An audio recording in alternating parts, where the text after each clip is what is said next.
योग दर्शन की 36वीं कक्षा। प्रथम समाधिपाद चल रहा है और समाधिपाद के अंतर्गत हमने पिछली कक्षा तक 13वां सूत्र और 14वां सूत्र जो है इनको पूरा कर लिया था। वर्णन चल रहा था, जो हमारी बातचीत चल रही थी वो थी कि चित्त की वृत्तियों को रोकने का उपाय क्या है। तो एक उपाय बताया, दिखने में दो लगेंगे लेकिन वो एक ही उपाय है। पहला उपाय क्या है? अभ्यास किया जाए। और दूसरा उपाय बताया, वैराग्य किया जाए। तो अभ्यास को लेकर हमारी बात पूरी हो गई थी। अभ्यास होता क्या है और अभ्यास को लेकर कैसे बढ़ा जाए, अभ्यास से लाभ क्या क्या होते हैं, अभ्यास कैसे किया जाता है, ये सब बातें यहाँ पर हो गई हैं। आगे की कक्षा जब शुरू होगी तो 15वां सूत्र आगे चलेगा जिसमें वैराग्य पर बात चलेगी और वो अभी तक का सबसे महत्वपूर्ण विषय होने वाला है, वैराग्य को लेके। लेकिन वहां जाने से पहले आज की कक्षा के लिए एक बात निर्धारित कर रखी थी, वो थी प्रश्नोत्तर को लेकर के। क्योंकि पिछली कई कक्षाओं में कोई प्रश्नोत्तर नहीं हो पाए, आप लोगों की कई जिज्ञासाएं होंगी, प्रश्न होंगे। तो जिसके जो प्रश्न हैं आप अब पूछ सकते हैं, लेकिन मैं आपसे एक बात कहना चाहता हूँ, जिन लोगों ने विचार पूर्वक पिछले दिनों अच्छे से चिंतन मनन किया है, विषय को पढ़ा है, पुनरावृत्ति की है और खूब चिंतन मनन करने के बाद अच्छे प्रश्न तैयार किए हैं, तो आप पूछ सकते हैं। बाकी तो ऐसा भी नहीं है, जो लोग निरंतर जुड़ते हैं, जो गंभीर हैं विषय के प्रति, वो भी पूछ सकते हैं, ऐसा कोई बाध्यता नहीं है। पर जिनके गंभीर प्रश्न हैं, वास्तव में जिन्होंने चिंतन मनन करके मेहनत करके वो प्रश्न तैयार किए हैं, तो बिल्कुल आप पूछ सकते हैं। जी बड़े भैया, सबसे पहले आप ही बताइए, आपका हाथ खड़ा हुआ है। सभी को सादर नमस्ते। नमस्ते जी। मुझे आचार्य जी एक संबंध में पूछना था। आपने जब वृत्तियों की बात शुरू की थी, वृत्तियां पंचते क्लिष्टा क्लिष्टा, जी तो 5 प्रकार की वृत्तियां बताई थी।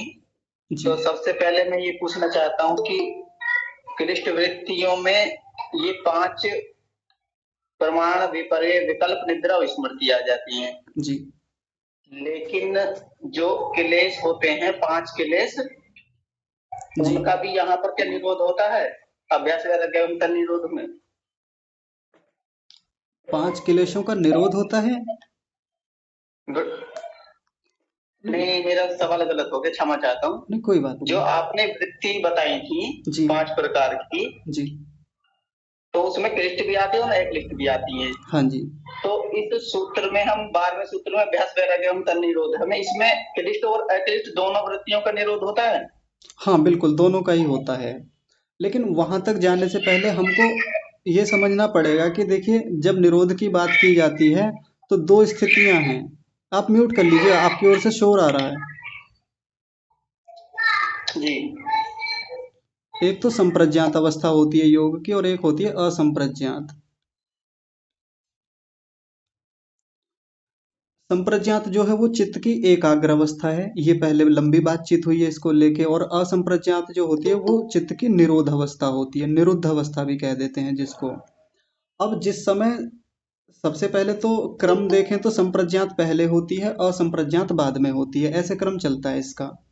जिस समय संप्रज्ञात समाधि होती है या एकाग्र अवस्था होती है, उस समय सभी वृत्तियां रोकी जाएंगी, लेकिन एक वृत्ति तो तब भी बनी रहेगी ना। अब जो एक वृत्ति बनी रहेगी वो क्लिष्ट तो नहीं होगी, जो क्लेशों से युक्त होगी।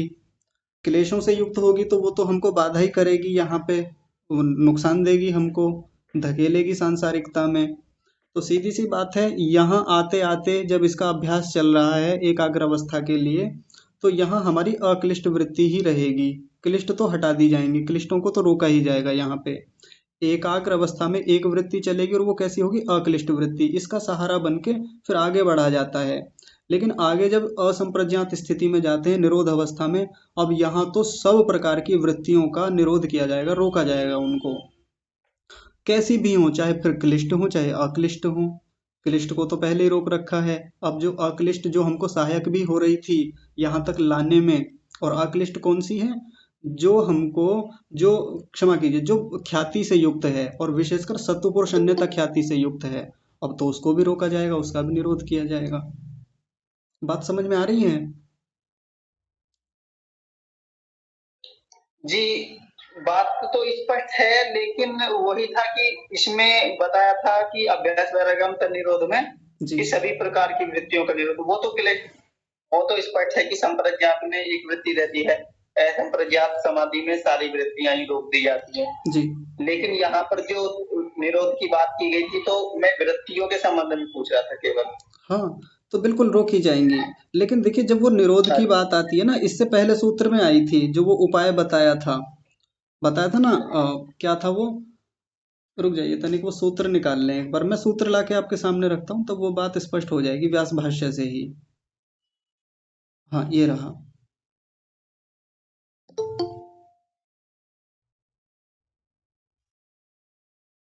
सभी लोग देख लीजिए एक बार इस वाले सूत्र में।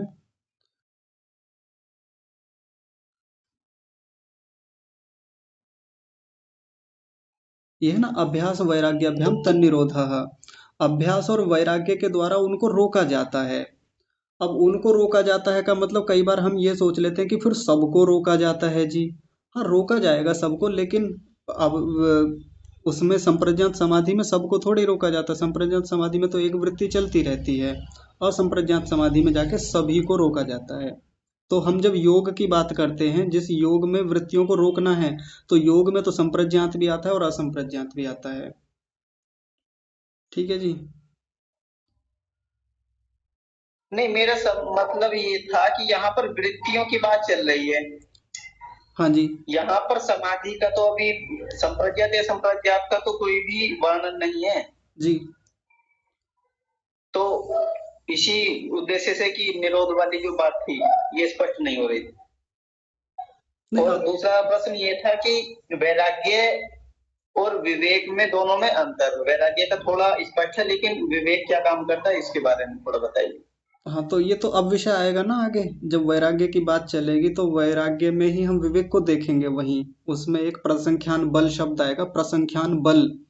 वो प्रसंख्यान बल विवेक की ओर इशारा करता है, वहां बात करेंगे इसको लेकर के।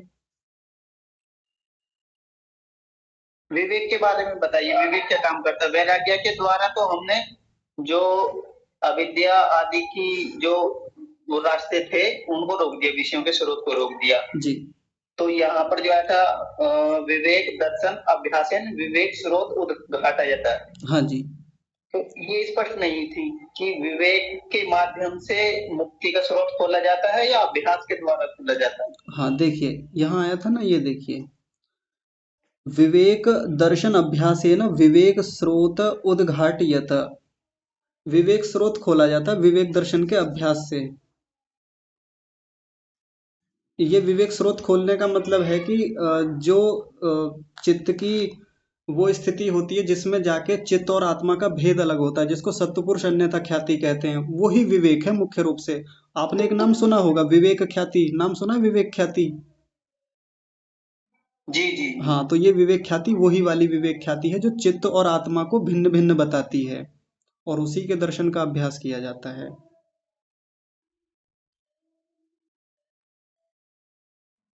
अभी स्पष्ट नहीं हुआ है।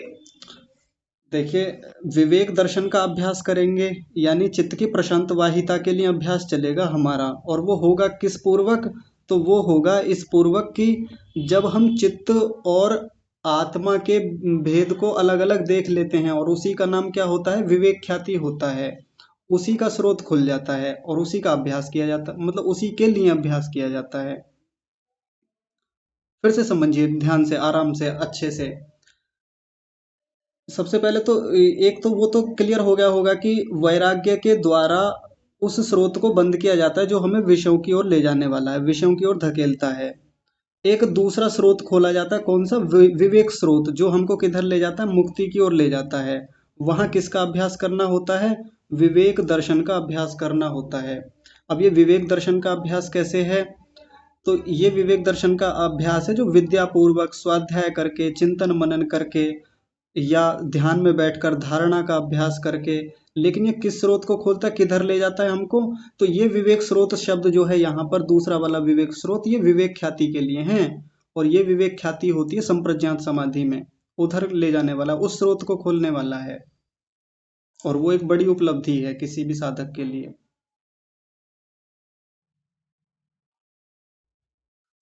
नई बात स्पष्ट हुई अभी? ठीक है।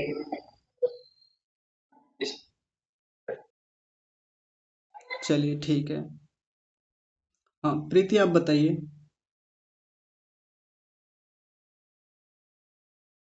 वो किसी और के भी। सभी को सादर नमस्ते जी। नमस्ते जी। मेरा प्रश्न है, योग दर्शन के वैसे पीछे के पाठों से भी रिलेटेड है और अब से भी चल रहा है थोड़ा सा। हाँ जी। जैसे आप का ही उदाहरण लेते हैं। जैसे आप योग दर्शन के पतंजलि सूत्रों को बताते हैं कक्षा में, फिर व्यास भाष्य के बारे में भी बताते हैं, फिर उनकी अपने शब्दों में व्याख्या करते हैं, और उसके साथ साथ एक मोबाइल में स्क्रीन शेयर करते हैं, एक से क्लास लेते हैं और एक मोबाइल से स्क्रीन रिकॉर्डिंग चलती है। जी। और साथ में जो कक्षा के सदस्य हैं उनके प्रश्नों का भी ध्यान रखना होता है, उनका वीडियो ऑन है या ऑफ है उस चीज का, ऑडियो का भी ध्यान रखना, और फिर कक्षा के सदस्यों को ज्वाइन करना, कब किसको ज्वाइन करना है, किसको रिमूव करना है, ये सारी क्रियाएं एक साथ होती रहती हैं। जी। तो ऐसी स्थिति में जैसे चित्त का कौन सा गुण सबसे ज्यादा कार्यरत होगा, जैसे क्षिप्त मूर्ण विक्षिप्त, इस तरह से। हाँ मतलब सत्वगुण रजोगुण या तमोगुण ज्यादा उभरा हुआ है ऐसे समय में, यही प्रश्न है ना? हाँ, हाँ जी यही है। हाँ ठीक है, बहुत बढ़िया प्रश्न है। ऐसा हमारे जीवन में सबके होता ही रहता है। जैसे एक साथ कई चीजें हम लोग संभाल रहे होते हैं। विषय भी बोलना है, यहाँ से विषय भी बोला जाता है, मैनेजमेंट भी देखा जाता है, और भी बहुत सारी चीजें एक साथ हम देख रहे होते हैं। तो जिस समय पूरा ध्यान पूरी एकाग्रता हमारी विषय पर है, हम अच्छे से विषय को जान रहे हैं, समझ रहे हैं, बोध हो रहा है, तो सीधा सा लक्षण होता है कि हमारा सत्वगुण उभरा हुआ है। सत्वगुण जिस समय उभार पर होता है, जिस समय वो अपनी पूरी स्थितियों में आता है, उजागर होता है, उद्भूत होता है, तो सीधी सी बात है, हमको चीज़ों का बोध अच्छे से हो रहा होता है, बढ़िया से हम चीज़ों को एकाग्रता से जान रहे होते हैं। और उस समय जो बोध होता है वो बोध जाके टिकता भी है, लंबे समय तक हमको वो ज्ञान रहता है, जब हम पूरी एकाग्रता से पूरे सत्वगुण के उभार के साथ चीज़ों को देख सुन समझ रहे होते हैं, मैनेज कर रहे होते हैं।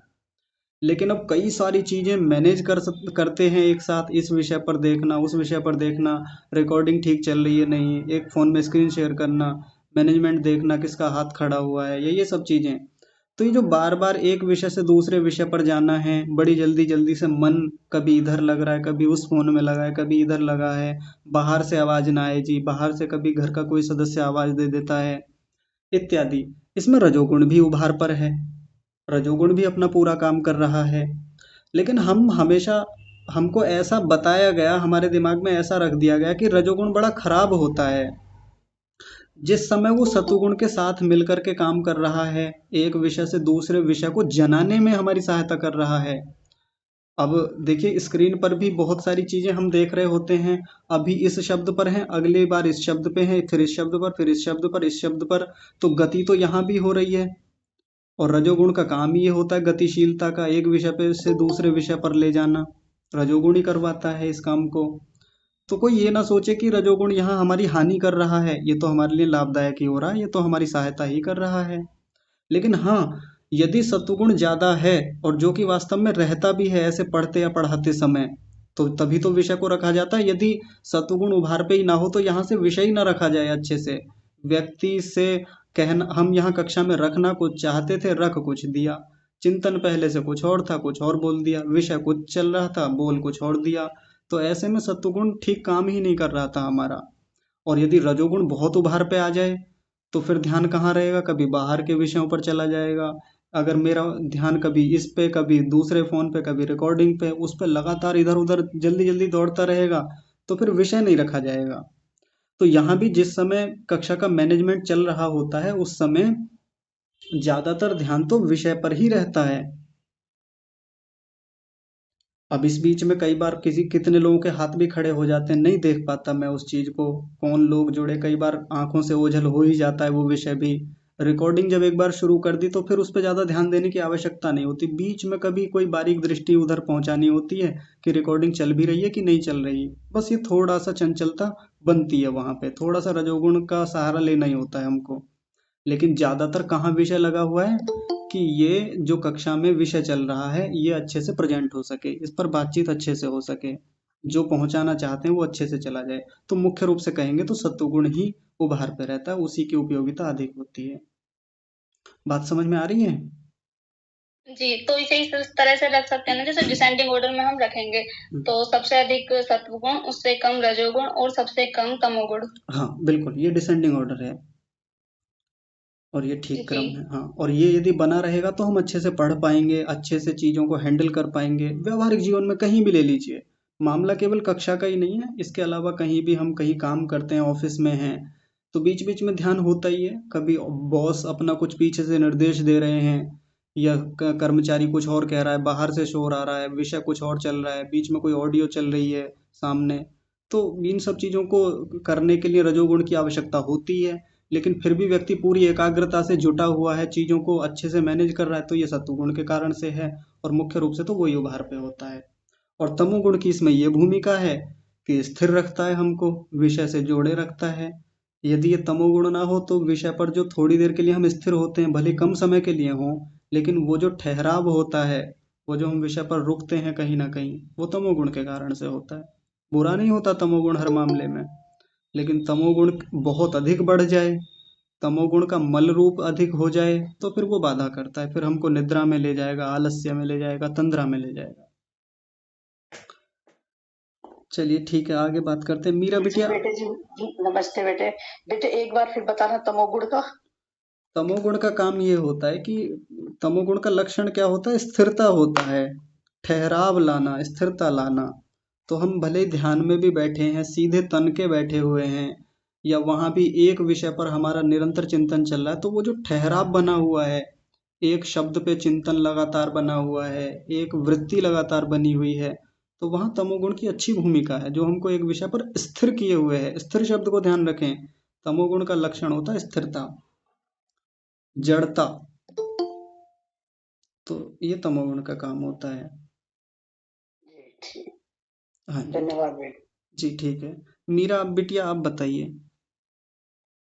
ओम सादर नमस्ते आचार्य जी। नमस्ते जी। आचार्य जी मेरे 2 प्रश्न हैं छोटे-छोटे। जी। एक तो आचार्य जी वृत्तियों को लेकर के था कि जैसे कि क्लिष्ट और अक्लिष्ट वृत्ति में एक बात आती है कि जब क्लिष्ट वृत्ति होती है तो क्लिष्ट वृत्ति के समय अक्लिष्ट अगर वृत्ति आ जाए तो वो क्लिष्ट नहीं होती, और अक्लिष्ट वृत्ति के समय अगर क्लिष्ट वृत्ति आ जाए तो वो अक्लिष्ट नहीं होती। तो ये जो क्लिष्टता में अक्लिष्टता का जो आरोप होता है और उसमें दोनों मिलते भी नहीं है और अलग अलग होता है, तो मुझे पदार्थ के रूप में आचार्य जी दोनों अलग दिखते हैं। मतलब ऐसा लगता है कि मन में कोई 2 चीज़ें, मतलब मन में एक ऐसे बॉक्स बने हुए हैं जिसमें अक्लिष्ट वृत्ति एक आ रही है और फिर इसके बाद क्लिष्ट वृत्ति आ रही है, दोनों मिल नहीं रहे। तो इसका थोड़ा कॉन्सेप्ट क्लियर नहीं हो रहा है कि अक्लिष्ट वृत्ति क्लिष्ट क्यों नहीं हो सकती और क्लिष्ट वृत्ति अक्लिष्ट क्यों नहीं हो सकती। ये एक प्रश्न था जो थोड़ा मन को विचलित ठीक। कर रहा था, ज़रूर उसका हाँ, उत्तर दीजिए। हाँ, ठीक है, बताते हैं। उस दिन उदाहरण तो दिया था एक, कि जैसे मान लीजिए एक नदी है, उसका प्रवाह चल रहा है लगातार, नदी बही जा रही है। अब उसमें मान लीजिए हमने एक लकड़ी का मोटा सा टुकड़ा डाल दिया, तो क्या लकड़ी का टुकड़ा नदी बन जाता है, यानी पानी में घुल जाता है क्या? बताइए। नहीं घुलता। हाँ, नहीं घुलता, यानी नदी का पानी अलग बहता रहता है और लकड़ी का टुकड़ा अलग बहता रहता है। एक दूसरा इसी में ले लें उदाहरण, एक नदी की धारा बह रही है, उसमें हमने थोड़ा सा अलग से नींबू का रस डाल दिया। नींबू का रस ले लीजिए, कोई और ऐसा पदार्थ ले लीजिए, थोड़ा दूध डाल दिया 1 गिलास या कुछ, तो क्या होता है कि नदी का जो जल है उसमें दूध का पता ही नहीं चलता, वो उसी के जैसा हो जाता है। और बिल्कुल कोई बता ही नहीं सकता कि जी इसमें कोई दूध नाम की भी कोई चीज होगी। कह देते हैं कि ये तो उसी के जैसी हो गई, उसी में घुल मिल गई। और ये जो दूध था, दूध भी नदी का जल ही बन गया। क्योंकि ऐसा हम थोड़ी कह सकते हैं कि इसमें दूध भी मिला हुआ है, कह ही नहीं सकते, थोड़ी देर बाद पता ही नहीं चलता। तो दूध के मिलने से ना तो नदी का जल नष्ट होता है, और ना क्षमा कीजिए, नदी के जल के कारण वो दूध नष्ट प्रतीत हो जाता है कि हमको नष्ट ही हो गया, तो वैसा चित्त में नहीं होता। यदि बहुत सारी क्लिष्ट वृत्तियां लगातार चल रही हैं, हमारे मन में बहुत प्रकार के ऐसे विचार चल रहे हैं जो क्लेशों से युक्त हैं, राग से युक्त हैं, द्वेष से युक्त हैं, अभिनिवेश अविद्या से युक्त हैं, अस्मिता से युक्त हैं। अब ये लगातार प्रवाह चल रहा है, व्यक्ति लगातार अविद्या में है, क्लेशों से युक्त है। अब ऐसे में बीच में व्यक्ति के अक्लिष्ट वृत्तियां उभर ही आती हैं। विचार आता ही है कि भाई ये संसार ना स्थायी नहीं है, हमेशा यहाँ कुछ रहने वाला नहीं है, कुछ ना कुछ धर्म कर्म के काम करने चाहिए, कुछ तो ऐसा करना चाहिए कि हम भी अच्छे बने, हम भी कुछ आगे बढ़े, परमात्मा का नाम लें। ये बहुत सारी क्लिष्ट वृत्तियों में एक अक्लिष्ट वृत्ति आ गई। तो तो आप मुझे बताइए, क्या जो इतनी सारी जो क्लिष्ट वृत्तियां एक व्यक्ति के भीतर चल रही थी, उनके द्वारा ये जो एक अक्लिष्ट वृत्ति आई थी, ये नष्ट होती है कभी? नहीं आचार्य जी। नहीं हो सकती। तो अगर क्लिष्ट वृत्तियों के प्रवाह में कोई एक आध अक्लिष्ट वृत्ति आ जाए तो ये ना मान ले कोई कि ये खत्म हो जाएगी। यहाँ ऋषि के समझाने का तात्पर्य ये है कि यदि कोई कितना भी पापी से पापी व्यक्ति हो, कितना भी दुराचारी हो, कितना क्लेश से युक्त व्यक्ति हो, यदि उसके जीवन में कहीं से कोई अक्लिष्टता आ जाए, संगति के कारण या उसके अपने अपने पुरुषार्थ के कारण, कहीं से भी कुछ भी एक अक्लिष्ट वृत्ति आ जाए तो खत्म नहीं होगी। भले कितना पापी व्यक्ति है, भले कितना दुराचारी व्यक्ति है, वो नष्ट नहीं होती।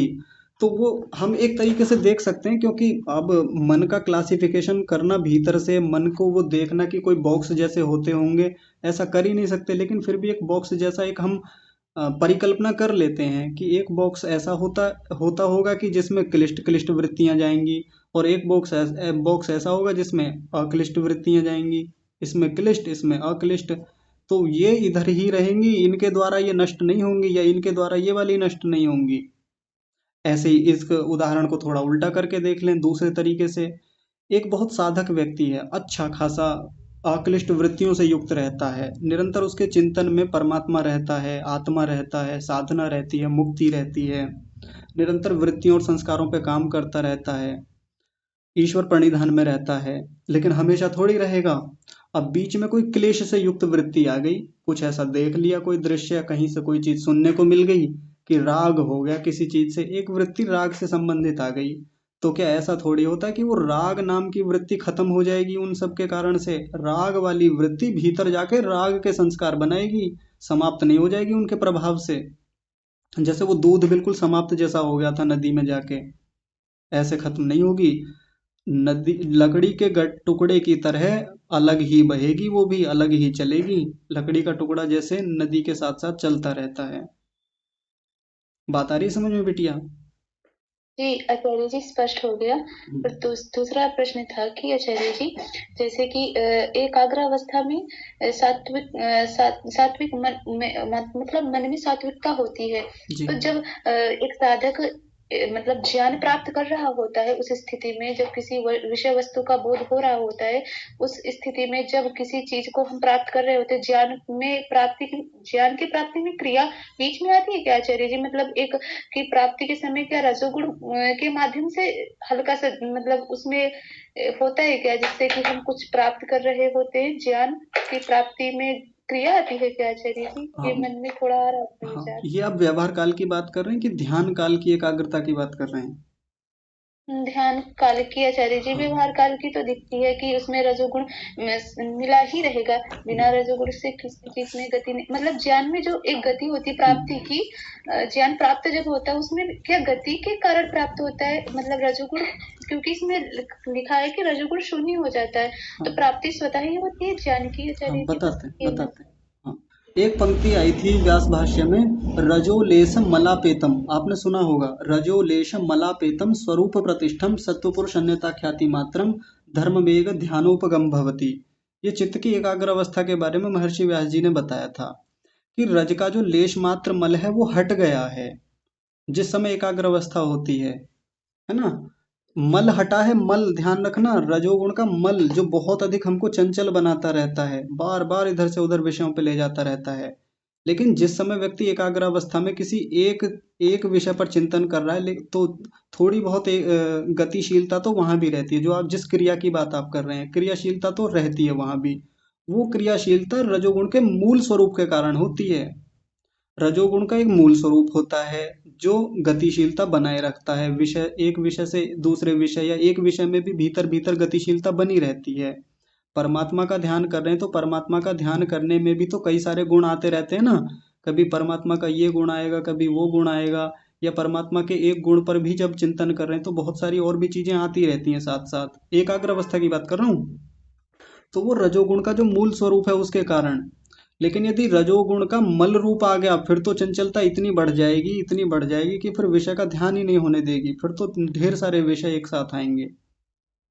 तो हम रजोगुण के मूल स्वरूप को समझें और रजोगुण के मल रूप को समझें। ऐसे ही सत्वगुण में तो कोई मल रूप नहीं होता, तमोगुण का भी एक मल रूप होता है और तमोगुण का भी एक मूल स्वरूप होता है। तमोगुण का जो मल रूप है वो हमको निद्रा में ले जाता है, तंद्रा में, आलस्य में, जड़ता में ले जाता है। और तमोगुण का जो मूल स्वरूप है वो हमको बांधे रखता है, चीजों से, विषय से जोड़े रखता है, स्थिरता बनाए रखता है। बात आ रही समझ में? जी जी आचार्य जी, स्पष्ट हो गया। आपका बहुत सारा धन्यवाद। मैं इसी पर विचार कर रही थी कि जैसे आप बताते हैं कि हम किसी विषय को पढ़ते हैं तो उसमें भी तो गतिशीलता उस रूप में तो होती है। हाँ। तो बस यही आपसे स्पष्ट करना था। और आचार्य जी, शून्य का अर्थ होता है नष्ट होना अथवा उसका मतलब विलय क्या बोलते हैं ना, नहीं, शून्य अदृश्य हो जाना, ऐसा होता है आचार्य जी। शून्य का मतलब पूरा नष्ट हो जाना तो नहीं होता होगा। नहीं, ऐसा नष्ट होना नहीं कह सकते वहां पे। और वैसे भी वो लेश मात्र मल को हटने की बात कही है, ऐसा शून्य होना नहीं कहा। रजोगुण तो कभी शून्य होगा भी नहीं वहां से, मल ठीक है, हटा है। धन्यवाद आचार्य। हाँ जी, ठीक है। श्रीमान राजवीर सिंह जी, आप बताइए।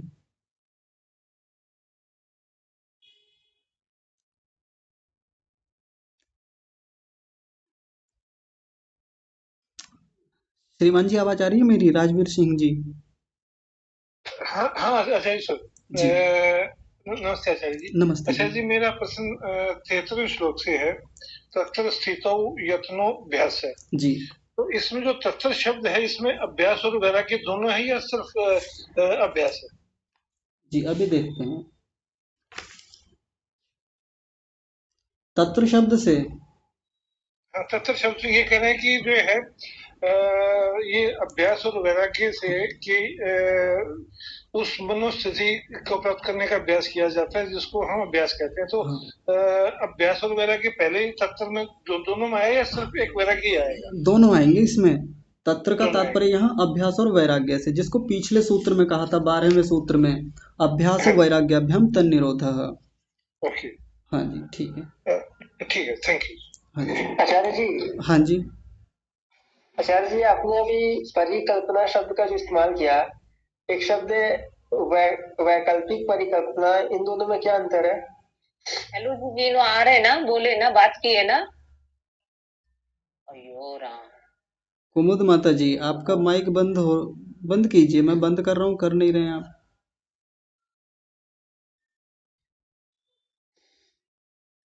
हाँ, अमन जी, एक बार फिर से बोलिए। आपकी बात समझ में नहीं आई, फिर से बोलिए। आचार्य जी, मैं बोल रहा हूँ, ये जो परिकल्पना और वैकल्पिक परिकल्पना में मतलब क्या अंतर है? वैकल्पिक परिकल्पना शब्द कहाँ से मिला आपको? वैकल्पिक परिकल्पना शब्द मैंने पढ़ा था कहीं आचार्य जी किसी पुस्तक में। संदर्भ बताइएगा तब बताएंगे, क्योंकि केवल इस शब्द हाँ? से बात नहीं बनेगी। ऐसा मैंने कहीं नहीं सुना वैकल्पिक परिकल्पना। नहीं, पढ़ा था आचार्य जी, वही मेरे को समझ नहीं आया इसका हाँ, तो मैं कहता रहा हूँ आप उसको लेके आइएगा, पूरा संदर्भ देखना होता है। ऐसे एक शब्द को कहीं से उठा के ऐसे कैसे अर्थ बताते हैं? एक थोड़ा सा डाउट है आचार्य जी, इसमें एक और है कि जैसे मैं प्राणायाम आचार्य जी सुबह अभी ठंड में खुले में कर सकते हैं? वैसे प्राणायाम का विषय नहीं है, प्राणायाम का विषय अभी बहुत दिनों बाद आएगा, दूसरे पाद में। कर सकते हैं पर इन दिनों में मत कीजिएगा, खुले में ना करके, क्योंकि सर्दी होती है, सीधे सीधे वायु लगती है तो हानि हो जाएगी। कहीं थोड़ा ओट में होकर कीजिए, कक्ष में बैठकर कीजिए। ठीक है जी। अनु कुशवाहा जी, आप बताइए।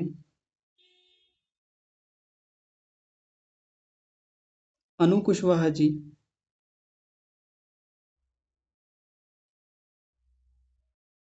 चलिए, कोई बात नहीं।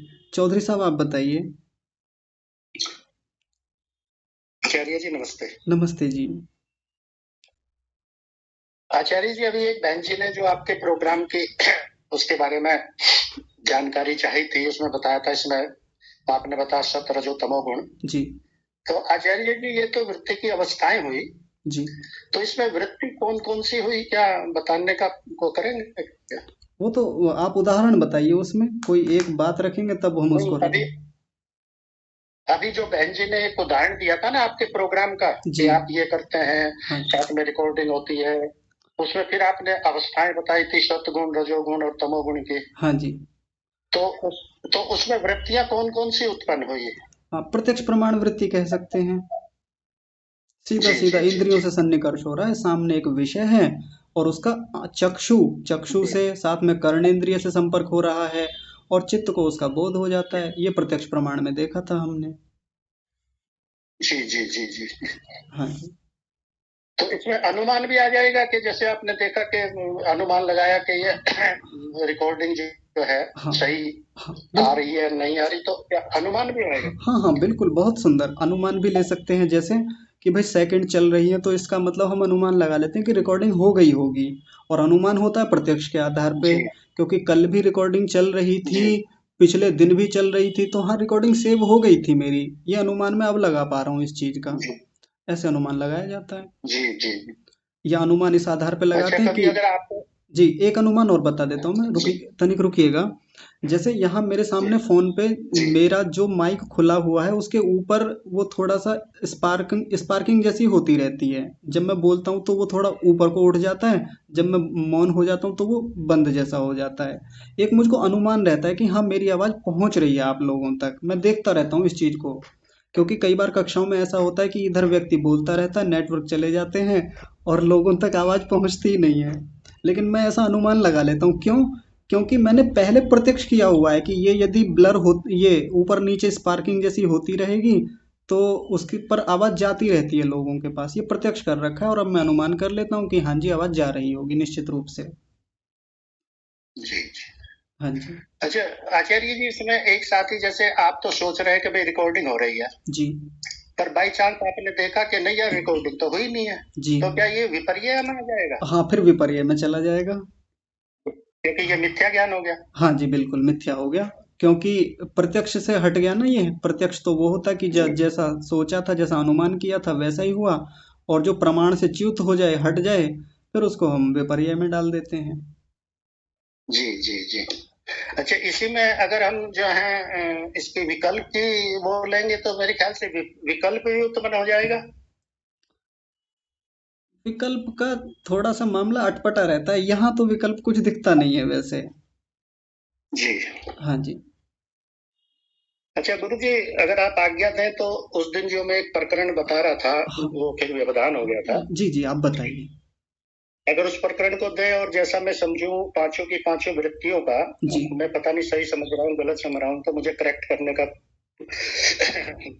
वो करिएगा। जी जी जी तो मेरा उदाहरण ये था गुरु जी कि मैं बाहर से आ रहा था घर, जी तो एक व्यक्ति जिसपे मैं बहुत विश्वास करता हूँ, उसकी कभी भी बात को ये जो भी कहता है सही कहता है, जी मैं उसको एक तरह से आप की श्रेणी में लेता हूँ। जी उसने कहा कि भाई आज आपके घर में हलवा बन रहा है। जी तो ये मैं सोच के घर आया और थोड़ा थोड़ा तेज तेज चल दिया कि जी भाई हलवा बन रहा, हलवा मुझे पसंद है। हाँ जी उसके बाद में मैं घर पहुंचा, जैसे ही घर पहुंचा तो मुझे रसोई में से जो है घी और उसकी भुनने की स्मेल आई। हाँ जी तो फिर मैं रसोई में चला गया। जी रसोई में जाके मैंने देखा हाँ भाई हलवा है, और हलवा एक कटोरी में रखा हुआ है। जी मैंने उसको चखा, हाँ भाई ये वास्तव में हलवा है। हाँ जी तो वो थोड़ा सा कटोरी में था, जी मेरा उससे वो नहीं हुआ। मैंने सोचा यार थोड़ा सा और देखें, जी तो उसी के बगल में एक हलवे जैसी चीज और रखी थी।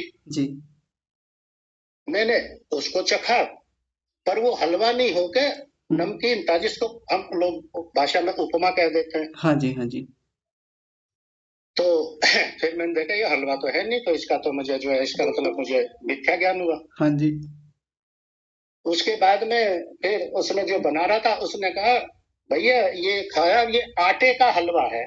जी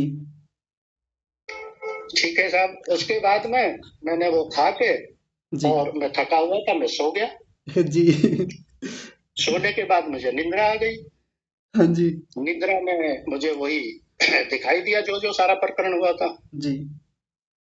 उसके बाद में मैं निकल गया। बाहर निकलने के बाद अगले दिन मुझे पिछले दिन की सारी घटनाएं जो हैं मुझे याद आ गई। हाँ जी। तो इसमें क्या मेरी सारी वृत्ति कवर हो गई गुरु? हाँ जी, बिल्कुल हो गई। बहुत जी। सुंदर। अब मैं थोड़ा सा बता दूं इसमें। हाँ जी, हाँ जी, बिल्कुल आप पूरा कीजिए इसको। शुरू में तो मेरी हो गई, शब्द प्रमाण हो गया मेरा। जी। जब मुझे बताया गया कि भाई घर में हलवा बन रहा है। हाँ जी।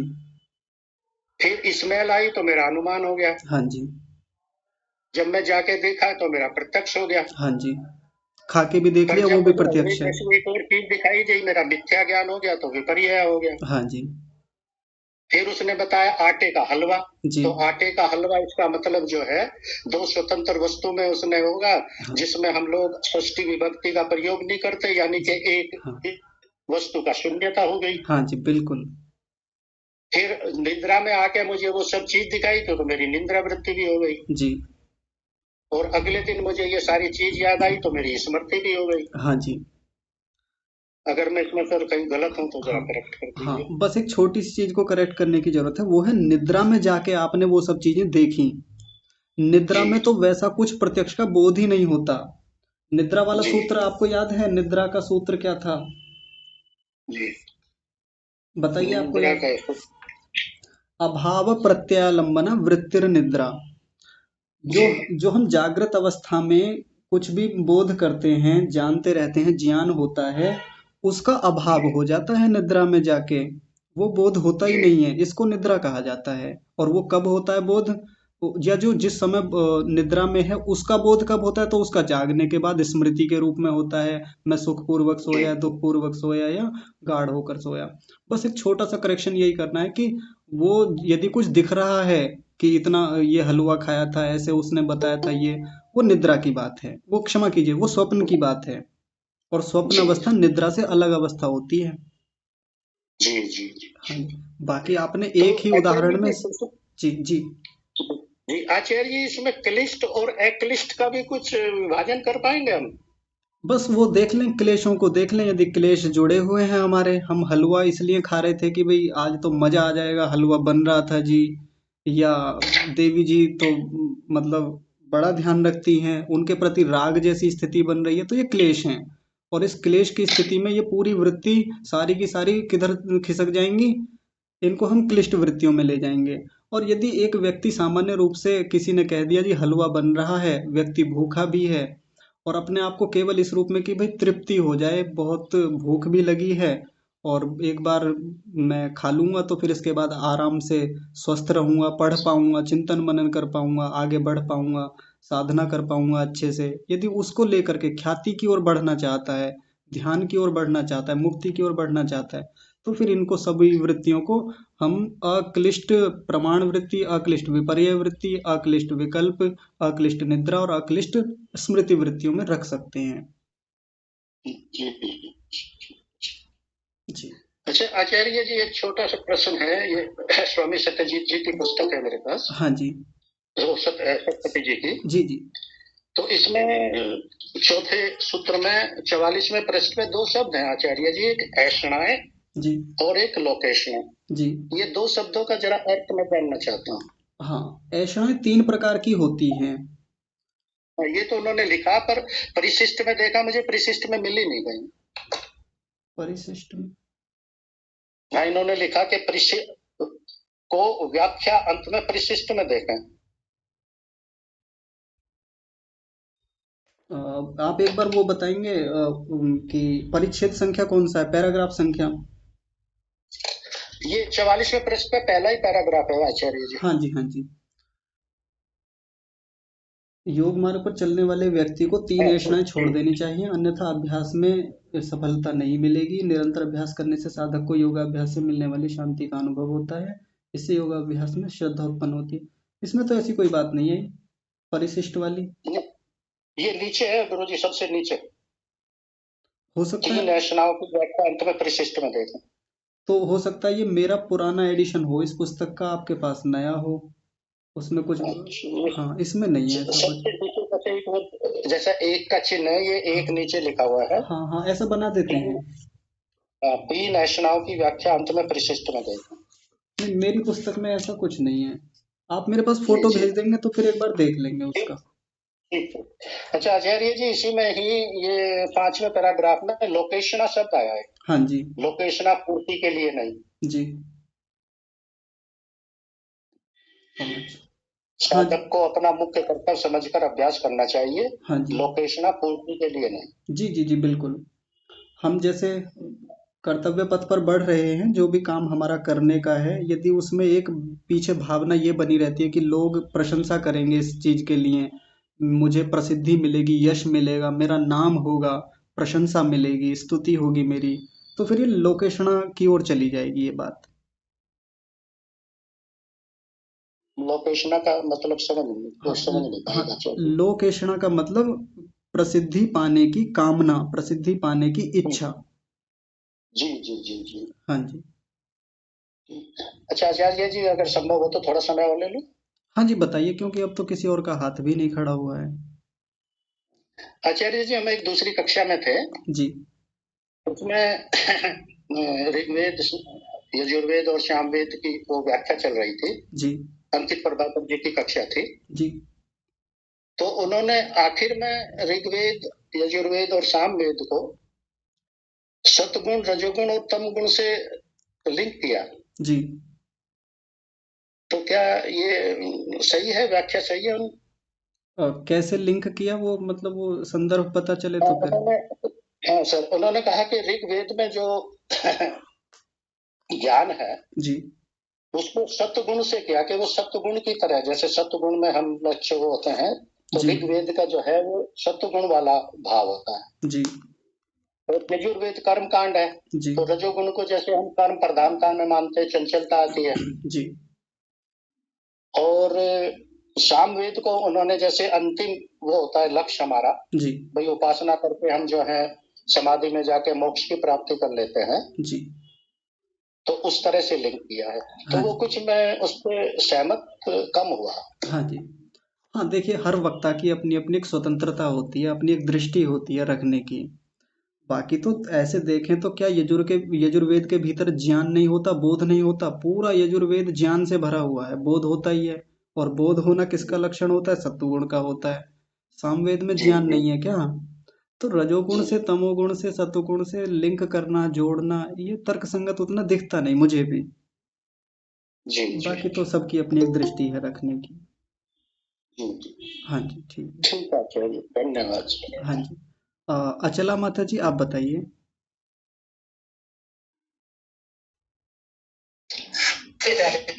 नमस्ते माता जी। नमस्ते। जी नमस्ते माता जी। क्वेश्चन कैसे हम प्रॉब्लम्स सॉल्व करते हैं? माता जी आपकी आवाज कट रही प्रॉब्लम है, सॉल्व हुई आपकी आवाज स्पष्ट नहीं है। हो। अच्छा, अब बताइए, आ रही है? जी जी अभी ठीक है। हाँ जी। तो मेरा प्रश्न है कि कई बार हम कोई डिफिकल्ट प्रॉब्लम सॉल्व कर रहे होते हैं तो वो हमसे नहीं हो पा रही, जी फिर हम थक जाते हैं करते करते, जी और फिर नींद आ गई, और नींद में मैंने वो प्रॉब्लम सॉल्व की, उठ के किया तो मेरी प्रॉब्लम सॉल्व हो गई। जी। तो अब ये जो मैं नींद में गई वो निद्रा थी, समाधि थी, बोध था, इसको किस कैटेगरी में रखेंगे हम? देखिए ऐसा जब होता है कि निद्रा में कोई प्रॉब्लम सॉल्व हो गई, निद्रा में कहाँ किसी की प्रॉब्लम सॉल्व हाँ होती है, क्योंकि वहां तो बोध से रहित स्थिति होती है। वहां बस इतनी अनुभूति तो आत्मा को होती है कि वो सुखपूर्वक सोया या दुखपूर्वक सोया या मूढ़ अवस्था में सोया, बस इतना ही बोध है। इसके ज्यादा, इसके अलावा और कोई बोध होता ही नहीं, जागृत वाला तो बोध है ही नहीं वहां पे। लेकिन हमको जो हम कह देते हैं कि भाई जी जिस समय मैं जाग रहा था, किसी समस्या को लेके मैं खूब चिंतन मनन कर रहा था, लेकिन सॉल्व नहीं हुई और मैं सो गया, सोने के बाद उठा तो फिर अचानक से समाधान हो गया मेरी उस चीज का। बात इतनी सी है। हाँ अगर हम थोड़ा गहराई से जाके देखें तो जिस समय हम किसी चीज को सुलझा रहे थे, हमारा मन थक जाता है, आराम चाहता है, हाँ तमोगुण धीरे धीरे हावी हाँ होने लगता है। जैसे जैसे तमोगुण हाँ हावी होता है, हमको निद्रा आनी स्वाभाविक है, आती है। और जिस समय तमोगुण हावी होता है उस समय हम बोध नहीं कर पाते चीजों का, क्योंकि सत्वगुण दबने लगा है। सत्वगुण के कारण बोध हो पाता है, अच्छे से चिंतन मनन हो पाता है। तमोगुण उभरा हुआ है, वो बोध होने नहीं देता अच्छे से। अब हम सो गए, सोने के बाद में तमोगुण अपना काम कर लेता है, तमोगुण थोड़ा निचली स्थिति में चला जाता है, कमजोर पड़ जाता है, उसका मल रूप जो है हट जाता है, सोकर उठते हैं हम, फ्रेश होते हैं, और सोकर उठने के बाद में सत्वगुण प्रायः जागृत अवस्था में होता है, उद्भूत अवस्था में होता है, बढ़ा हुआ होता है। और यदि जीवन में सत्वगुण बढ़ा हुआ हो, चाहे सोने से पहले हो चाहे उठने के बाद में हो, जैसे ही सत्वगुण उभरेगा फिर हमारा चिंतन मनन की प्रक्रिया बढ़ जाती है। अच्छे से विमर्श करना, अच्छे से तर्क लगाना, अच्छे से योजनाएं बनाना, फिर वो अच्छे से हो पाता है, और ये सोकर उठने के बाद में बढ़िया होता है। इसीलिए रात्रि में कहा जाता है कि सुबह को जल्दी उठ जाना चाहिए, क्योंकि 4 बजे 5 बजे या 6 बजे वाला जो समय होता है सत्वगुण की प्रधानता वाला होता है। उस समय व्यक्ति जितने अच्छे चिंतन कर लेता है, जितनी अच्छी योजनाएं बना लेता है, वो काम आती हैं आगे और वो सफल होती हैं निश्चित रूप से, ज्यादातर अधिकांशतः ऐसा देखने में आता है। तो माता जी ये मामला सत्वगुण तमोगुण का है मुख्य रूप से।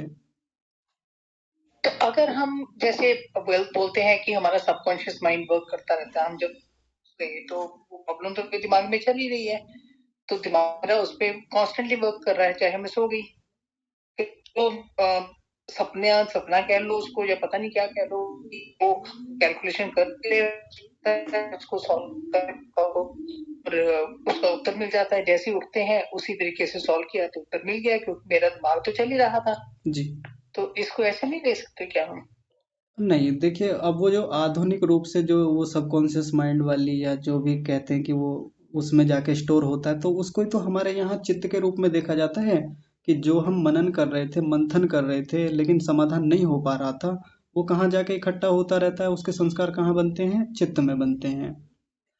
फिर जब चित्त में बन रहे हैं और सोने के बाद में वो प्रक्रिया रुक जाती है, थम जाती है, या मध्यम पड़ जाती है, कमजोर पड़ जाती है, तो मैं कम से कम इस बात को स्वीकार नहीं करता कि वो समाधान चल रहा है भीतर।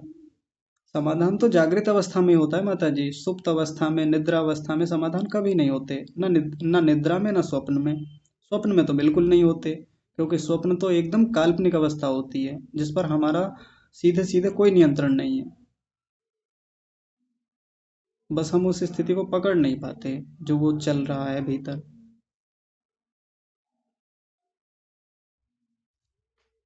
जी धन्यवाद। हाँ जी ठीक है। बेला माता जी आप बताइए। ओम आचार्य जी, एक बिटिया ने प्रश्न पूछा था, तमो गुण के जो रूप बताए ना, जी मल में निद्रा, तंद्रा, आलस्य, वो दूसरा मूल स्वरूप में लिख नहीं पाई, तो कृपया बताएं मूल स्वरूप में क्या इसके लक्षण होते हैं।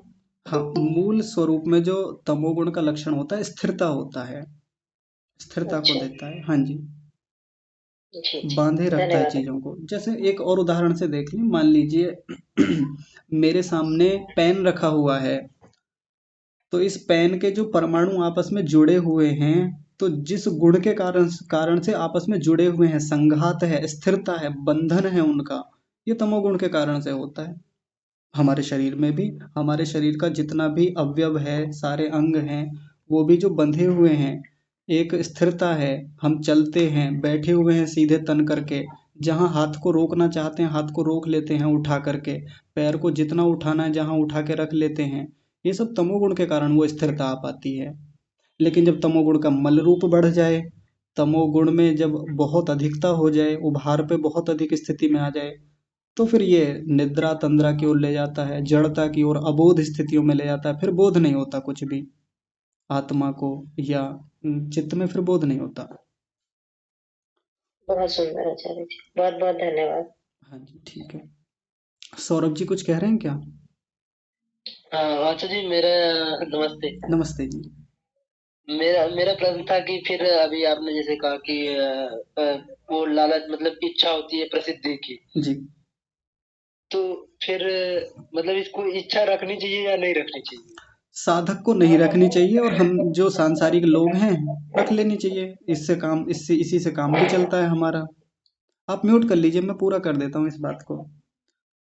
एक तरफ तो जब हम जो वैदिक मत को मानने वाले लोग हैं, कई सारे मंत्रों में ऐसा आता है कि हम खूब, हमारा खूब यश हो, खूब नाम हो, हमारा दुनिया भर में कीर्ति हो। जैसे आचमन मंत्रों में आता है ना, ओम सत्यम यशः श्रीर्मयी श्री ही श्रयताम स्वाहा। जब आचमन करते हैं तो ये तीसरा मंत्र आता है हवन करते समय, कि हमारा खूब यश हो, हमारी खूब श्री हो, हमारे पास खूब कीर्ति हो, खूब वैभव हो, और हमारे पास खूब लक्ष्मी हो। ये वहां पर कामना करते हैं परमात्मा से। और हमारी एक उसमें दो श्री आते हैं ना, श्री, एक श्री का मतलब होता है लक्ष्मी धन वैभव, और एक होता है दूसरी लक्ष्मी का मतलब होता है शोभा। हमारी शोभा बढ़े, हम हमारी आभा बढ़े, लोग हमको देखें तो कहें कि हाँ देखो कितना उज्जवल दिखता है ये व्यक्ति, इसकी वाणी में कितना प्रभाव है, तेज है। ये दूसरी श्री का मतलब होता है। लेकिन वहां यश की कामना की गई है, यश हमारा खूब यश हो, नाम हो। अब कोई व्यक्ति कहेगा जी एक तरफ तो ये कह रहे हैं कि यश बढ़े, हमारा खूब कीर्ति बढ़े, खूब नाम हो, प्रसिद्धि हो, और कहीं कहीं ये कहा जाता है कि हमको लोक ऐषणा से बचना चाहिए, तीनों ऐषणाएं बड़ी खराब होती हैं। एक तरफ ये कहा जाता है कि खूब पुत्रवान हो, खूब पुत्र वधु हो, आपकी खूब संतानें हो, खूब आपके शिष्य हों, खूब आपके फॉलोवर्स हों, ऐसा भी वेद में कहा है। और एक तरफ कहते हैं कि आपको इससे पुत्रेषणा से बचना चाहिए, आपके जितने शिष्य हैं आपको उनको बढ़ाने से बचना चाहिए, या जितने आपके पुत्र हैं संतान हैं उनसे हटना चाहिए, एक तरफ ये कहा जाता है। एक दूसरा उदाहरण देके ये कहा जाता है जी, एक तो वेदों में कहा है वयम श्याम पतयो रईणाम, कि धनेश्वरियों के स्वामी हो गए, हमारे पास खूब धन वैभव हो। और एक तरफ कहते हैं कि साधक को इससे वित्तेषणा से बचना चाहिए, यानी पैसे वैसे इन सब से दूर रहना चाहिए। ज्यादा पैसे कमाएंगे, ज्यादा पैसे स्टोर करेंगे रखेंगे तो फिर ये बाधा ही है। एक तरफ ये है, तो ये एक हमारे जैसे व्यक्ति के लिए द्वंद्व हो जाता है, जो अभी बढ़ना शुरू कर रहे हैं वैदिक पथ पर, धीरे धीरे अध्यात्म की ओर गति कर रहे हैं। तो देखिए जब इन तीनों ऐषणाओं से बचने की बात की जाती है तो ये उस व्यक्ति के लिए है जो आध्यात्मिक पथ पे जाना चाहता है, जो योग की ओर बढ़ रहा है। ध्यान से समझो उस अंतर को। दो प्रकार के लोग हैं, एक तो आध्यात्मिक और एक धार्मिक। धार्मिक लोग वो हैं जो सामान्य रूप से अपना जीवन बढ़िया से चलाना चाहते हैं, धर्म के पथ पर आगे बढ़ के अपना जीवन भी ठीक करना चाहते हैं, समाज राष्ट्र के लिए भी कुछ करना चाहते हैं। तो उनकी तो खूब नाम हो, खूब कीर्ति हो, खूब पैसा कमाए जम के जितना हो सके, जितना अधिक उनकी संतानें हों, जितना अधिक उनके पास धन वैभव, पुत्र या फॉलोवर्स हों, खूब उनके मानने वाले हों, खूब उनके परिचित हों, समाज में खूब साख हो, उनकी खूब प्रतिष्ठा हो, उनको करना ही चाहिए। लेकिन एक व्यक्ति जब अध्यात्म मार्ग पर बढ़ गया है, जब उसको साधना उसका मुख्य लक्ष्य है, परमात्मा प्राप्ति ही अब उसका एक अंतिम ध्येय रह गया है, तो फिर ये तीनों प्रकार की ऐषणाएं, वित्त ऐषणा यानी धन को पाने की कामना, लालसा, ये छोड़नी होती है। अब ऐसा व्यक्ति यदि नौकरी की ओर जाएगा, पैसे कमाने की ओर जाएगा, तो फिर चिंतन मनन कब करेगा, साधना कब करेगा, कर ही नहीं पाएगा। सीधी सी बात है, वो छोड़ना ही पड़ेगा, हटना ही पड़ेगा उस स्थिति से। अब एक व्यक्ति साधना की ओर बढ़ रहा है, आध्यात्मिक है, यदि वो संतानों में ही लगा रहेगा, पत्नी के साथ लगा रहेगा या पति के साथ लगी रहेगी, या फॉलोवर्स के पीछे दौड़ता रहेगा, कैसे मेरे इंस्टाग्राम पर फॉलोवर्स बढ़े, यूट्यूब पर फॉलोवर्स बढ़े, मेरे शिष्य इतने हो जाएं, इतना बड़ा मेरा गुरुकुल हो जाए, तो फिर उन्हीं में जुटा रहेगा, उन्हीं में बहुत समय उसका जाने वाला है। और वैसे ही एक व्यक्ति यदि कामना करता है किसी भी प्रकार की, मतलब कोई भी इन तीनों में से ले ले, पुत्रेषणा वित्तेषणा या लोकेषणा, कि मेरी खूब प्रसिद्धि हो, दूर दूर तक मेरा नाम हो, मेरी ख्याति हो, यहाँ भी नाम आए मेरा, वहां भी नाम आए, तो ये उसको बाधा ही करेगा। सांसारिक लोगों के लिए अच्छी बात है, उनको तो करना ही चाहिए, खूब नाम हो उनका, खूब प्रसिद्धि हो। तो हमको संदर्भ देखना चाहिए, बुरा कुछ भी नहीं है दोनों में से। आध्यात्मिक व्यक्ति को रोकना ही होता है, और जो धार्मिक सज्जन लोग हैं उनको तो बढ़ाना चाहिए खूब जम के। ठीक है सौरभ जी? जी जी, बहुत अच्छा, धन्यवाद आपका। हाँ जी, ठीक है। अनुज चौहान जी, अनुज चौहान जी, हाँ जी। ओम आचार्य जी। हाँ जी। आचार्य जी, वैसे तो मेरा कोई क्वेश्चन नहीं है, आपने कक्षा दे रहे हैं, बहुत अच्छा पढ़ा रहे हैं, और मैंने 4वीं कक्षा ली है ना जी। तो आचार्य जी, मतलब हम अपनी तरफ से अगर कुछ देना चाहते हैं तो प्लीज बताइए आप, हम कहाँ आपको वो करें जी, एक गुरु दक्षिणा ही समझ लीजिए। आपके आसपास कोई परिचय में गुरुकुल है? जी गुरुकुल में तो मैं करती हूँ, कंटिन्यू करती हूँ। और बढ़ा दीजिए, नहीं आचार्य जी नहीं। देखो मैंने अंकित प्रभाकर जी की कक्षाएं ली वहां पर भी, और श्रवण जी की ली वहां पर भी। गुरुकुल है जो बडेडी वाला है, जिसमें मन की बात में आप ग्रुप में है ना, हाँ जी, हाँ जी। तो वहां तो मैं जाती ही रहती हूँ। रास्ते में पड़ता है ना मेरा, रेवाड़ी से जी वहां पर रुड़की जाते हैं रास्ते में। तो आते जाते में कभी भी योगेश भारद्वाज जी के से तो कभी भी मेरा मिलना जुलना होता रहता है। जी जी जी। तो आचार्य जी देखो, मतलब आप भी इतना समय दे रहे हैं, तो आप मेरी बात करने थाना वाले, हाँ और हम दिल से करना चाहते हैं। मैं तो चलिए ठीक है। हाँ जी, मतलब आप ये किसी ये देखो अपनी मर्जी है किसी की। तो मुझे लग रहा है कि देखो आप भी अपना टाइम दे रहे हैं, समय दे रहे हैं, और वो चीज दे रहे हैं जो मतलब जिसका कोई मोल नहीं है। जी हाँ ठीक है, चलिए आप अलग से बात कर लीजिएगा, बता जी देंगे। हाँ जी। जी। जी ठीक है। संतोष माता जी कुछ कह रही हैं क्या? नमस्ते आचार्य जी। नमस्ते माता जी। आप इष्णाओं की बात कर रहे थे, जी तो इन बातों को हम क्या आश्रम व्यवस्था से भी जोड़ सकते हैं? भी हम गृहस्थी हैं तो हम इष्णाओं को थोड़ा रोक सकते, थोड़ा चला सकते हैं। अगर हम वानप्रस्थी हैं तो हमें इष्णा बिल्कुल समाप्त करनी पड़ेंगी अपने। बहुत सुंदर, एकदम बढ़िया पकड़े हैं आप। इस चीज को भी इस वहां से भी जोड़ के देख सकते हैं। विद्यार्थी काल में भी ये रोकने होती हैं तीनों प्रकार की अशनाएं। जब हम ब्रह्मचर्य काल में हैं, गुरुकुल में हैं, स्कूल में हैं, अब हम उस समय फॉलोवर बढ़ाने के चक्कर में रहेंगे तो हम विद्या अध्ययन नहीं कर पाएंगे। और खैर संतान प्राप्ति तो क्या, हम उस समय खुद संतान है किसी की, तो पुत्रेष्णा तो उस समय होती ही नहीं। या इसके हाँ, अलावा इष्णा हो सकती है तब। हाँ, तो रोकनी होती है तीनों ऐषणाएं। अब गृहस्थ में तो खूब बढ़ाएं। ये गृहस्थ के लिए मुख्य रूप से होता है, खूब बढ़े तीनों जम के। खूब पैसा हो हमारे पास, खूब वित्त हो, खूब कामना करें धन के लिए, और खूब हमारी प्रसिद्धि भी हो दूर दूर तक, खूब धर्म का प्रचार करें, खूब फॉलोवर बढ़ाएं। और इसके अलावा और क्या बचा? वानप्रस्थ। हाँ, वानप्रस्थ में जाके देखें तो वहाँ हमको धीरे धीरे कम ही करना होता है इन सब चीज़ों को, या कहें कि हटना ही होता है। फिर तो व्यक्ति साधना की ओर बढ़ता ही है वहाँ जाके वानप्रस्थ में। तो रोकना होता है, और सन्यासी को तो बिल्कुल ही रोक देना चाहिए तीनों को। बहुत बहुत हाँ धन्यवाद जी। आचार्य जी, बहुत धन्यवाद। हाँ जी ठीक है। ऋचा माता जी आप भी बताइए। नमस्ते आचार्य जी। नमस्ते माता जी। आचार्य जी जैसे अभी ये है ना कि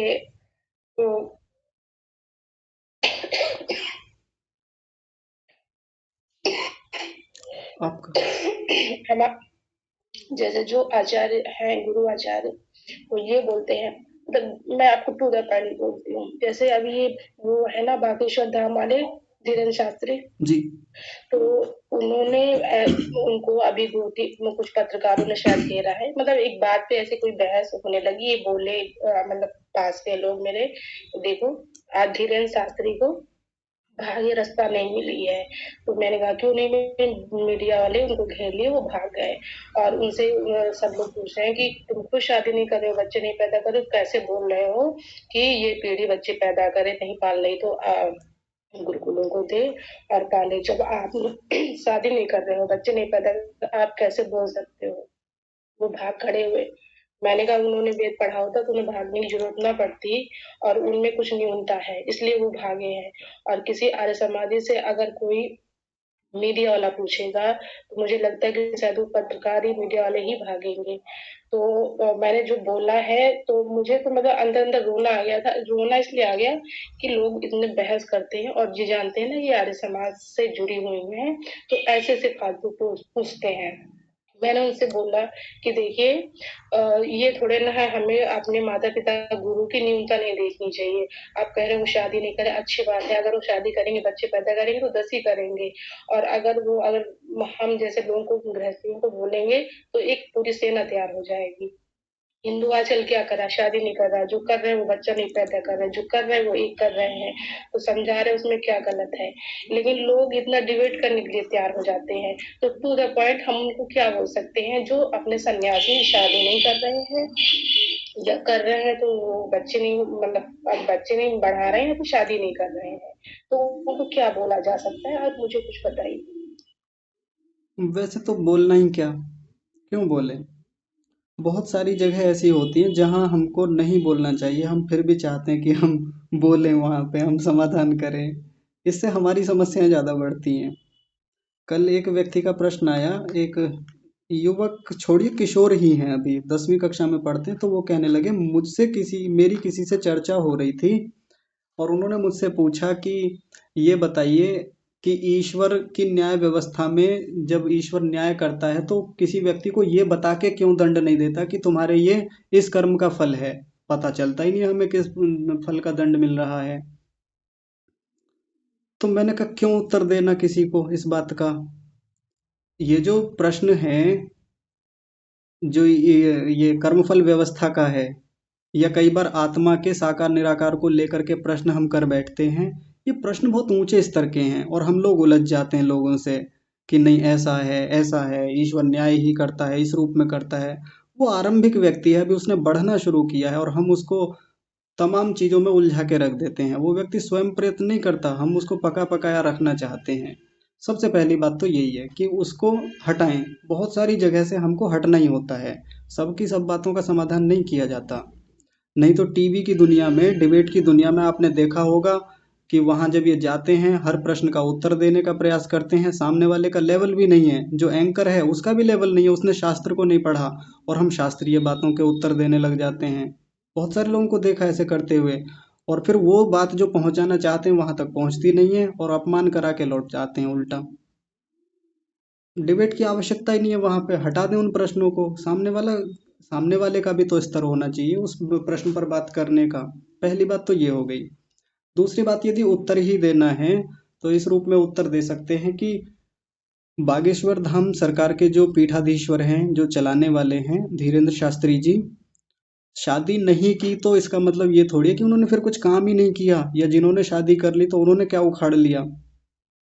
उन्होंने इतने सारे लोग तैयार कर दिए, या जो भी जिस भी रूप में वो जगा रहे हैं देश को, तो उन्होंने बिना शादी करे किए इतना बड़ा काम कर दिया। भले ही नहीं कर पाए तो क्या वो ये उपदेश करना बंद कर दें कि सबको शादी करनी चाहिए, नहीं करनी चाहिए? बिल्कुल कर सकते हैं। ऋषि दयानंद ने खुद विवाह नहीं किया, लेकिन विवाह के लिए पूरा चौथा समोल्लास लिख दिया, संस्कार विधि लिख दी। खुद नहीं की, लेकिन विवाह के बारे में इतनी गहरी बातें लिख गए ऋषि दयानंद, या बहुत सारे ऋषियों ने लिखी जिनके शायद खुद के विवाह नहीं हुए होंगे। तो जो व्यक्ति खुद नहीं कर पाया और दूसरों को उपदेश करे, तो ऐसा हर जगह लागू नहीं होता। उसके अलावा उस व्यक्ति ने विवाह नहीं किया लेकिन इतनी बड़ी फौज खड़ी की है, उसने इतना बड़ा एक तंत्र खड़ा किया है जो जगाने का काम कर रहा है। मतलब मैं सीधा पक्षधर नहीं हूँ, ना मैं विरोधी हूँ उनका, बागेश्वर धाम सरकार का, लेकिन बहुत सारी चीजें उनकी बहुत शानदार हैं। और मुझे नहीं पता डिबेट से क्यों भगाए गए, या कुछ काम होगा, व्यस्तता होगी, वो एक अलग विषय है। लेकिन हमको सब जगह सब प्रश्नों के उत्तर देने से बचना चाहिए, और यदि उत्तर देना है तो इस रूप में देना चाहिए जैसा मैंने अभी बताया। ठीक है माता जी? जी आचार्य, आपकी बात मुझे बहुत समझ में आई कि पहले तो तुम्हें उसका ज्ञान नहीं है, तुम उस लायक ही नहीं हो जो हम उत्तर दे तुम समझ पाओ। तो ये मुझे बहुत अच्छी बात लगी आपकी। लेकिन जैसे कुछ लोग सोचते हैं ना, अरे ये आर्य समाज से है तो इनको नीचा दिखाना है, इनको ये करना वो करना है, तो फालतू। तो अब ये कि चलो ठीक, हाँ भाई हमें कुछ नहीं जवाब देना, ऐसा ना? सही है। हाँ जी, हाँ जी, बिल्कुल। मैं कहता हूँ बचना चाहिए, फिर अपना ही नाम खराब होता है, आर्य समाज को ही बदनामी मिलती है ज्यादातर। वो होता है ना कि जैसे परिवार के ही लोग हैं, आते जाते रहते, पुस्तक रखी है। जी अब तो मैं अंदर रखाती हूँ, जैसे 2-3 पुस्तकें हैं। जी। अरे ये कौन पढ़ता है, ये क्या है? तो मैंने कहा बताइए, तुम्हें ये भी नहीं पता कि इसे ये शास्त्र ये भी है और ऐसे ऐसा। तो फिर आप अच्छा क्या है इसमें, उसी बात पे तो उन्हें पता कि हाँ हम ये पढ़ते हैं, वो लगता है कि अच्छा ऐसा ऐसा ऐसा, तो ऐसा बोलते हैं। अभी बीच में अभी आए थे एक लोग, तो बोले कि अरे हम वो तो हमारे हमारे यहाँ यही कहने लगे कि वो ये हमारे यहाँ मानते हैं ना, ये पौराणिक है, पूजा वूजा करते हैं।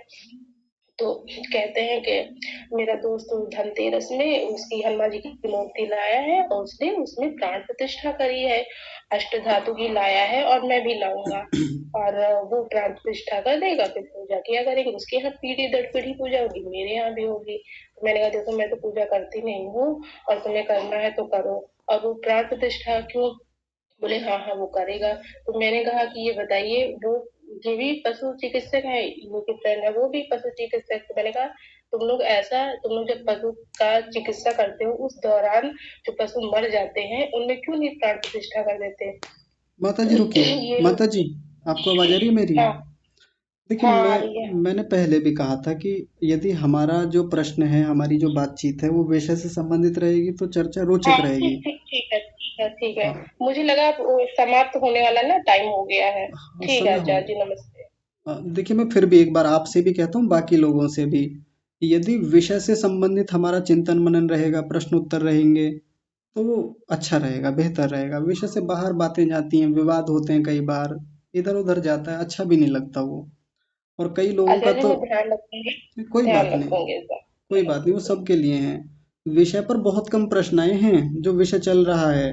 अगर मैं आज की कक्षा में ही यहीं से प्रश्न पूछना शुरू कर दूं ना, तो बहुत सारे लोगों को शायद पता भी ना हो। जैसे खिली शब्द का अर्थ मैं पूछूं किसी से, खिली का मतलब क्या होता है, आप एक, मैं पूछूंगा नहीं लेकिन आप एक बार, आचार्य जी जलाना। हम, हाँ, नहीं जलाना नहीं होता माता जी।